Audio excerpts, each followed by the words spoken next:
नमस्कार। आज के इस वीडियो में हम बात करेंगे उत्तर प्रदेश के उस बाहुबली की जिसके नाम कभी 150 से ज्यादा केस दर्ज थे। प्रतापगढ़ के कुंडा के विधायक रघुराज प्रताप सिंह यानी कि राजा भैया, तूफान सिंह भी इन्हीं को कहते हैं। रघुराज प्रताप सिंह उर्फ राजा भैया हमेशा ही चर्चा में बने रहते हैं, चाहे वजह कोई भी क्यों ना हो।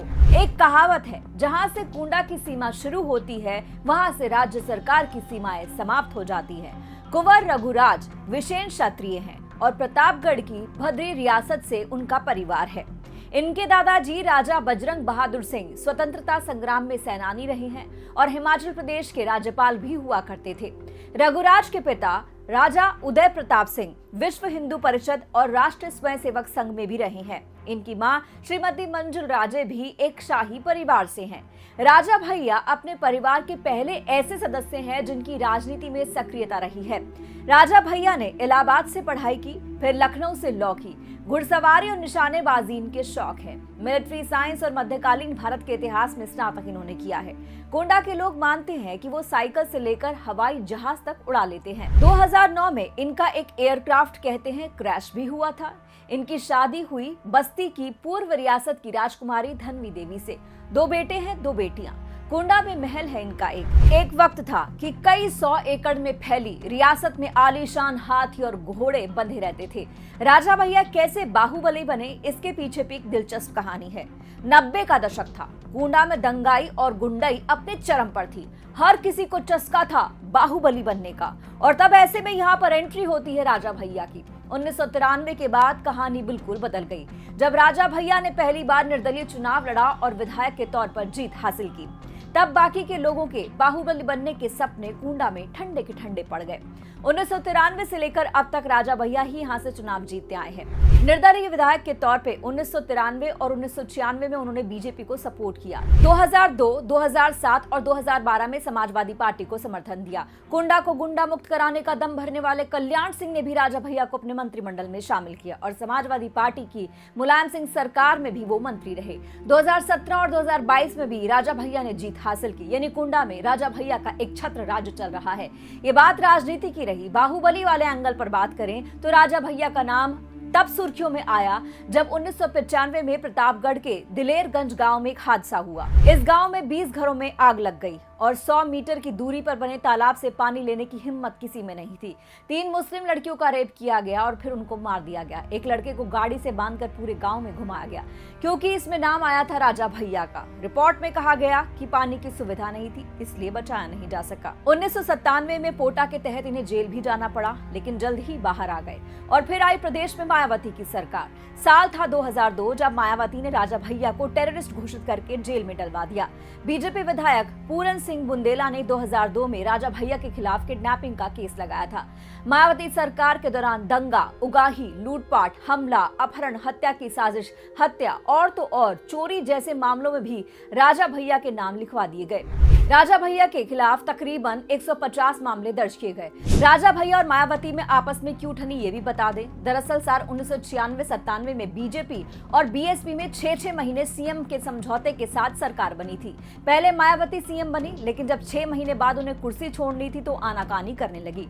इसके बाद जब कल्याण सिंह बीजेपी के सीएम बने तो मायावती ने समर्थन वापस लेने की घोषणा कर दी। तब राजा भैया ने भी बीजेपी का समर्थन किया। राजा भैया ने मायावती के विरोध में कुछ बयान भी दिए। 2002 में मायावती ने बीजेपी के समर्थन से एक बार फिर से सरकार बनाई, लेकिन राजा भैया को मायावती ने मंत्री नहीं बनाया। उसी वक्त ताज कॉरिडोर घोटाले की वजह से बीजेपी और मायावती के रिश्ते बिगड़ने लगे और राजा भैया के साथ बीजेपी के करीब 20 विधायकों ने राजभवन जाकर तत्कालीन राज्यपाल विष्णुकांत शास्त्री से मुलाकात की। उन्होंने राज्यपाल को पत्र देकर मायावती सरकार बर्खास्त करने की मांग की। 2002 में ही राजा भैया की बेती कोटी के पीछे 600 एकड़ में तालाब बनाया गया।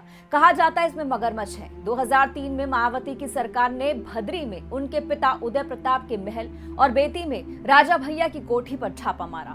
बेती के तालाब में खुदाई करने पर नरकंकाल मिला। कहा जाता है कि वो नरकंकाल कुंडा क्षेत्र के ही नरसिंहगढ़ गांव के संतोष मिश्रा का था, जबकि राजा भैया ने इससे इनकार करते हुए कहा कि हमें फंसाने की कोशिश है। मायावती सरकार के समय राजा की बेल कई बार निरस्त हुई, लेकिन फिर यूपी में सरकार बदली और मुलायम सिंह आए। कहा जाता है कि मुलायम सिंह ने सारे चार्ज हटा दिए, पर सुप्रीम कोर्ट ने उन्हें रिहा नहीं किया। समाजवादी पार्टी की सरकार ने पूरी ताकत लगा दी उन्हें छुड़वाने के लिए। बाद में केस कमजोर हुआ, वो छूटे।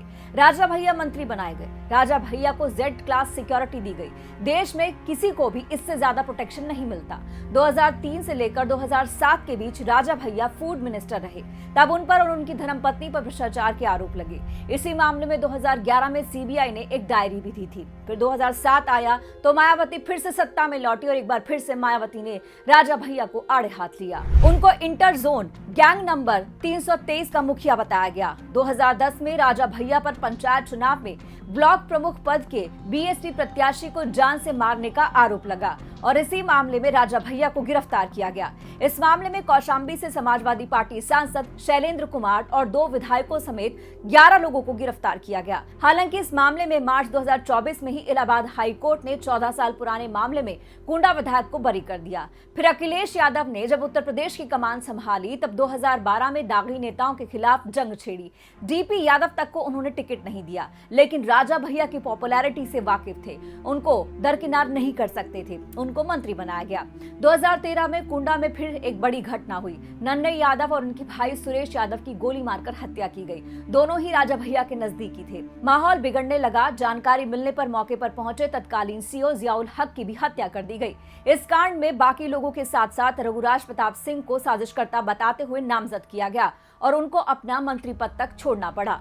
बाद में सीबीआई रिपोर्ट में उन्हें क्लीन चिट दी गई, फिर मंत्री बनाए गए। 2023 में सीओ जियाउल हक हत्याकांड में सुप्रीम कोर्ट के आदेश के बाद राजा भैया की भूमिका की जांच के लिए सीबीआई फिर कुंडा पहुंची।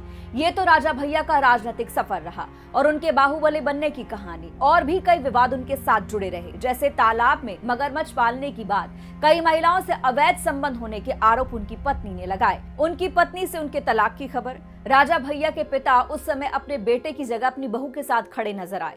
यहाँ तक कि उनके पिता ने कभी भी अपने बेटे के लिए चुनाव प्रचार नहीं किया। भानवीर सिंह ने राजा भैया के चचेरे भाई अक्षय प्रताप सिंह पर जालसाजी का आरोप लगाया तो राजा भैया ने भाई का साथ देने की बात कही। चाहे राजा भैया को कोई कुछ भी कहे, गोंडा की जनता उन पर आंख बंद करके भरोसा करती है, राजा भैया पर विश्वास करती है। वहाँ के लोगों के जमीन जायदाद के विवाद हों चाहे घरेलू विवाद, वही सुलझाते हैं। गोंडा की जनता ने ही उनको अजय बनाया हुआ है। इस खबर पर आपका जो भी कहना हो, बाहुबली पर आपका क्या कुछ कहना है, कमेंट बॉक्स में जरूर बताइएगा। नमस्कार।